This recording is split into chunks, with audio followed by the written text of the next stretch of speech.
Kyle. How are you today? I'm good. How are you?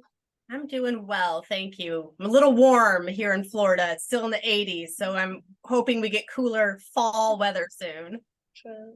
Can you start by introducing yourself, telling us a bit about your background and what inspired you to become a writer? Absolutely. So, my name is Taryn Souders, and I am the author of several books, but my latest is The Mystery of the Radcliffe Riddle. And I'm actually trained as a math teacher. I used to teach algebra and pre-algebra many, many years ago. And when we started having kids, I really wanted to stay at home with them. So I stopped teaching and I was home and I was thinking, well, what can I do from home that, might be interesting? What are my abilities? And I'd always loved reading and I'd always loved writing. And so I thought, well, let me give this writing thing a shot.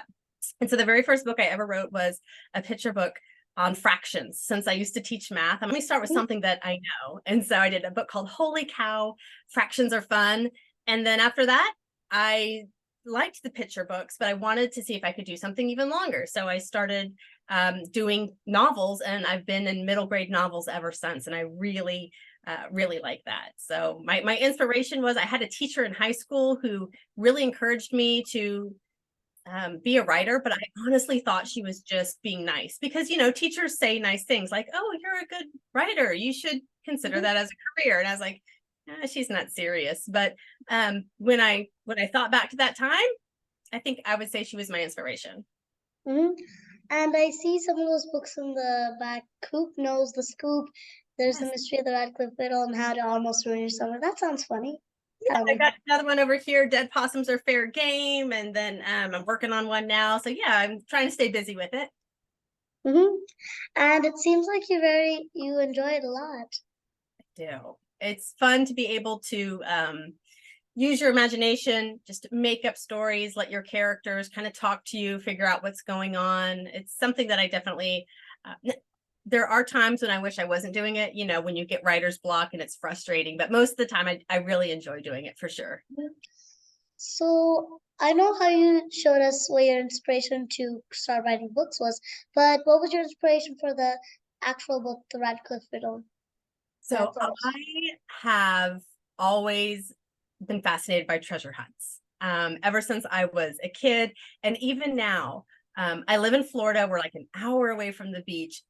I can promise you there is not a time when I've gone to the beach and I will be like, oh, I wonder if I'll find anything in the sand today. And you'd never really outgrow that. Most of the people that I see walking the beach with metal detectors are like people who are in their 60s, 70s, 80s, and they are still looking for a treasure along the beach. And it's this fun idea, this fun dream of, can I find something that was lost long ago? And so my inspiration for the mystery of the Radcliffe Riddle was twofold. I just would think it would be so much fun to find treasure and to be on that hunt for it. But it was also to teach a little bit of history. I love history. I've always been fascinated by it. It was my second favorite subject in school. Reading was my first favorite subject. And so I came across this unusual war called the War of Jenkins' Ear. And it's unusual to us in America. Maybe in Great Britain, they study it like all the time. I'm not really sure. But in America, we don't really study much about that because it happened before we were a country, any of that. And so when I started reading about this, I was like, oh, this would be such an interesting war to let kids know about. But I can stick it into my story, and they're gonna get a little history, and they're gonna have a fun adventure all at the same time. So that was kind of my goal for writing the book. Mm-hmm. That's actually that's very well detailed, and I like how you put it. Thank you. Why did you decide on the name Radcliffe for the title, like Radcliffe Riddle? When I was trying, I needed a common British name. And when I think of like British names, I always think, of course, of Harry Potter. And then Daniel Radcliffe pops into my mind. And I'm like, okay, well, Radcliffe, that's a great British name.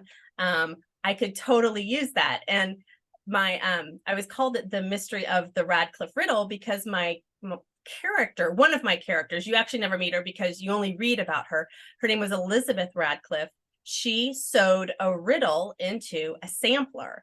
And so the whole and now I called it the Radcliffe Riddle. That was my title. My publisher changed it to the Mystery of the Radcliffe Riddle, which I was totally fine with. But my husband kept teasing me because he was saying people are going to think it's a Harry Potter book because you have Radcliffe and then you have the word riddle, and they're going to think, you know, Tom Riddle and Daniel Radcliffe. And I'm like, no, they're not. No one's going to associate this with Harry No, Potter. like, plus with the illustrations give nothing to Harry Potter. No, they're nothing with Harry Potter. But the funny thing is if you Google the title into a search bar, you'll get a bunch of stuff about the book, but then you get all this stuff on Daniel Radcliffe and Tom Riddle, and it's kind of funny. So I try not to let him know that he might have been a little right. Can you tell us about your main character, Grady? Yes. So Grady Judd is actually named after a real person. And I like to name a lot of my characters after people who are either friends or somebody that I admire. And so Grady Judd is named after the sheriff of Polk County, which is here in Florida. Now, I don't live in Polk County, but I really admire this man. And so I named my main character after him. But in the book, Grady is he lives with his dad. His mom died in a car accident a couple of years ago, so it's just him and his dad, and they are really down on their luck.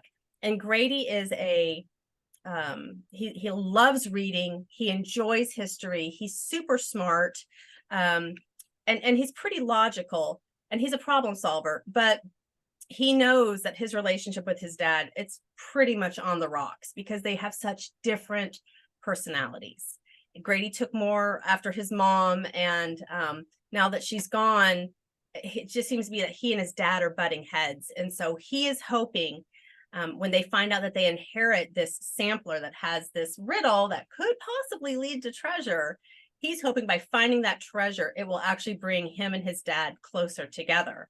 And it was a fun story to write because I didn't want the story to be money solves all of your problems, because you've read the story, you know that just because you find something doesn't mean you necessarily get to keep it. So there is that's going on there. But I really liked creating Grady as someone who has some flaws, but he's able to learn from his mistakes. And I give him some cool friends. I love Thad, I love Clemmy, and they kind of come along beside him, and they seem like a really fun crew to work with. See, where did you get the names Thad and Clemmy from? Those are not like names that you hear in everyday life or something. That is true. So I knew a Thad in school when I was in elementary school. So I went to this small country school up in Ohio for a few years. It's called Olentangy. And there was a Thaddeus in my class. And he was a quiet kid, but every once in a while he would say something that was just super funny. And for some reason, and I think it's because his name was so unusual, you know, it's those unusual ones that you tend to remember. His name's always been in the back of my head just as a character name. And so when I was beginning to figure out how I wanted to write the Mystery of the Radcliffe Riddle, I'm like, I'm going to use the name Thad or Thaddeus. And so that's how I came up with that one. Someone I used to know in school. And then Clementine, that was another name that I just thought it's a sweet name. It's a sweet fruit. It's got a lot of layers to it. You got to peel off those hard layers, not hard, but the thick layers of the orange. And sometimes it's got that other little peely skin that you got to take care of. And then it's in segments, but it's just this lovely, lovely fruit. And to me, Clementine, she is this smart, witty individual. She's very much a leader, and she's bossy, but not to the point where she's rude. She just always has a good idea, and she wants to make sure that people know what's going on. And I love the layers that Clemmy has to her. So that's one of the reasons that I picked the name Clementine. I like the way that you put that. And actually, when you say about it, like a lot of layers, when someone's trying to convince Clemmy of something, you actually have to, it's like peeling through layers. Yeah, absolutely. That's right. It takes a lot to convince her, because she knows, like, we got to make sure we tick all of these boxes before we're going to go down this road. So she's actually my favorite character in the book. She's very precise, and she's very logical, and she always makes sure that there's at least a 50 5% or Oh, yeah. 75% chance of them getting the treasure or winning or Yep. something. She's a good friend. I would want a Clemmy in my life, you know? True. Or you can always go to the grocery store and get that fruit. That's right. Love it. So how did you come up with such a tricky riddle? I really admire the way you came up with that. They hit so many dead ends. Where did you come up with that too? Like I like every single time you have the reader thinking, this is it, they're gonna get it, and then boom, it doesn't happen.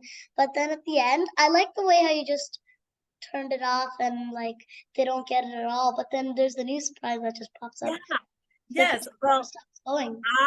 that riddle was hard to come up with. Because I needed, and I vowed after I finished that story, like I will never do another riddle story again, because that just, it really gave my brain a cramp. But you know, finding something that I wanted, something that rhymed, because when you think riddles, you kind of, I don't know, they don't always have to rhyme, but I wanted mine to rhyme. I needed it to fit within the time period of the sampler being sewn. And in the 1700s, during this time period, lots of samplers had Bible verses or proverbs of some kind, or even a family history sewn into them. So I needed to work that in there so that it was vaguely historically accurate. And then I needed to have at least 3 different locations that they could try where the riddle fit all 3 locations. And so it was really hard to orchestrate that.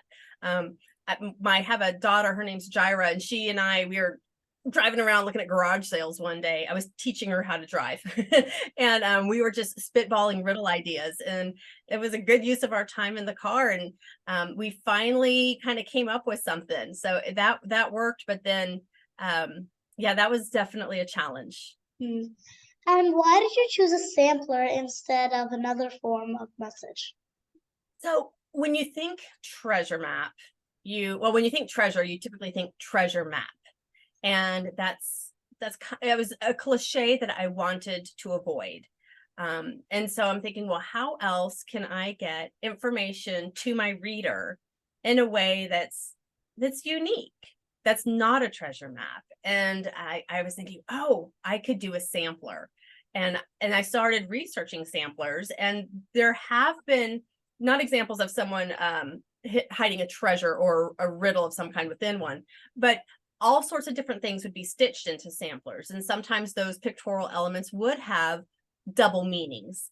And there have been, I did come across one example of a sampler where it was asking a question and then giving an answer. And so I was thinking, oh, I could use a sampler. It would fit with the time period. It would fit with something that Elizabeth would have done back in the mid 1700s. And it would be something that would still be able to be passed on to family, that maybe someone, because sometimes people do really value those pieces of history. So that's why I thought a sampler would work. I think that the way you put it, unique, is actually it's the correct word to use, because unique. I mean, when I think treasure map or treasure, I think message in a bottle. Yeah, totally. Hmm. Absolutely. Yeah. So anything, you know, I always think of like Goonies, where they find this treasure map in the attic. And it was such a great adventure story. And that was a movie that I remember seeing as a kid. It was the first movie that gave me a nightmare. I think that's why it's still stuck in my head. But this idea of finding something and going on the hunt, I just wanted to avoid the whole map part of it. Hmm. Also, when I say message in a bottle, I don't mean the song by Taylor Swift. I mean the action. I figured that. Yep. Were there any parts in the book that were like really challenging for you to write? Did you have like hard parts finding out which part of it would actually fit in with the description and the part on the sampler? Yes. So with the riddle, I needed to come up with like a town name. I wanted the town name to somehow play back into the sampler. And I can't even remember what I originally called the town. It was some Irish or Scottish term that I thought, oh, I could make this work into the sand. I couldn't make it work. So it was a lot of finding, okay, what's a word that I can use? And then I actually change the town completely, even within the own story. As you're reading, they find all this information out when they're in the museum. But yeah, that was challenging, trying to figure out where the places I could put the supposed treasure that would still fit.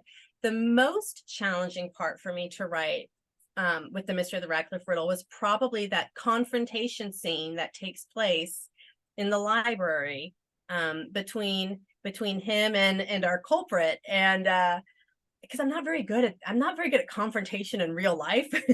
Like, if there's an argument, I just want to be as far away as possible. And so having a confrontation in my story, it's also a struggle for me to deal with. And at first I wrote it where, oh, it was way too extreme. And my critique group was like, I don't think that she's actually this bad of a character. And you have her purposefully setting the fire originally. Like, originally she's like locking the kid in the room and setting a fire. And they're like, that's a bit much. Maybe we should tone down a little bit. And so that's the helpful thing of a critique group. But that was a very difficult scene for me to write. And they helped me with that. Mm-hmm. That's actually, I mean, I appreciate the way you say it, because if you think about it, if there was a way that like she actually put the fire on purpose, that would actually be a little extreme. I think that was a very good decision for you to listen to. Thank you. Yep, that was some good advice. Good advice I got for sure. Very good advice.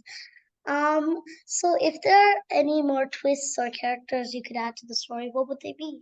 Yeah, I was thinking about that question. That's a really good question. I haven't been asked that. So I love comedy. I love laughing. Humor is really important to me. And so I think if I was going to add another character, it would be some sort of comic relief character. I mean, we have Thad. He's kind of comic relief, and we have Badger. But I love giving people the opportunity to smile or laugh during a story. And so that's what I probably would do, possibly even throw in a red herring or two and make them look like a suspect. Can't really have too many suspects. I mean, you can, but not at this point. So I thought that probably would have been something that I could do in the future. What clues in the book were your favorites to create, and why?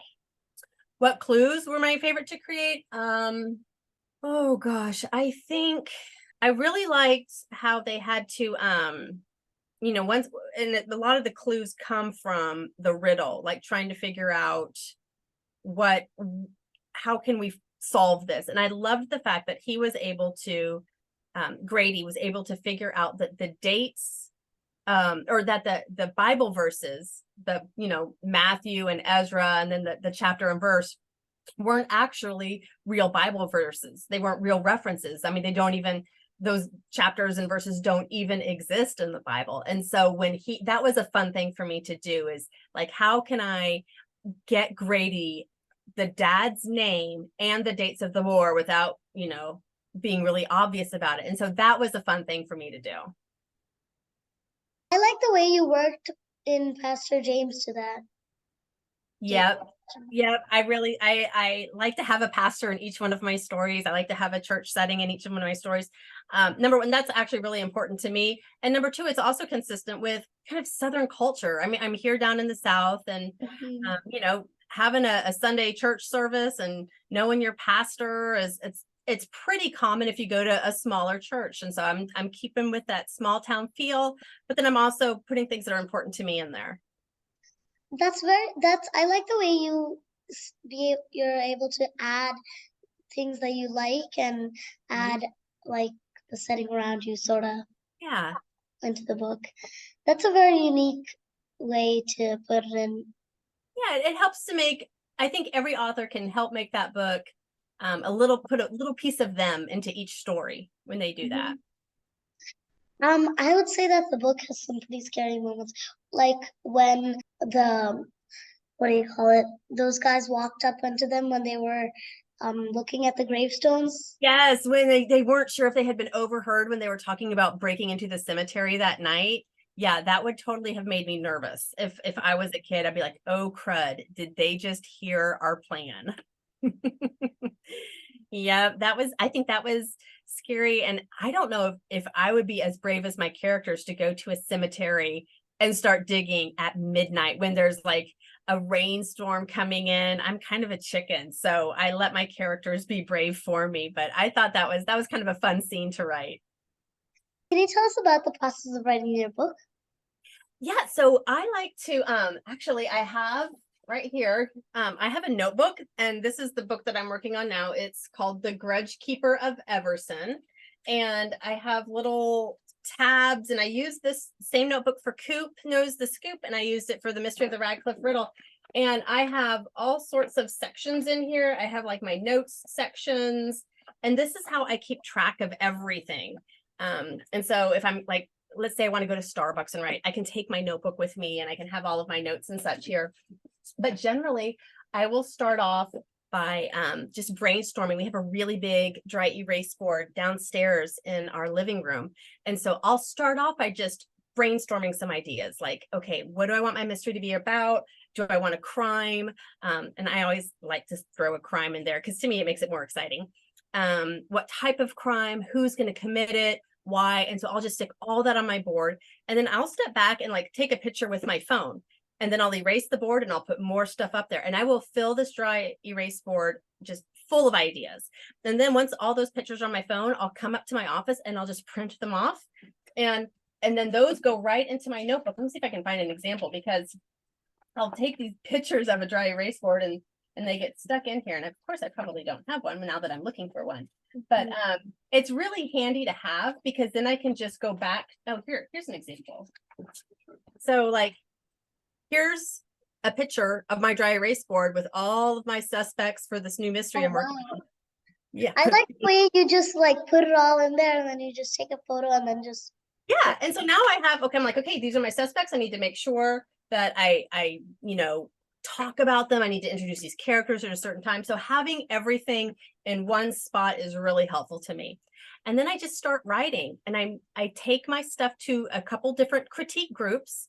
And a critique group is just other writers. We're all writing the same thing, middle grade typically.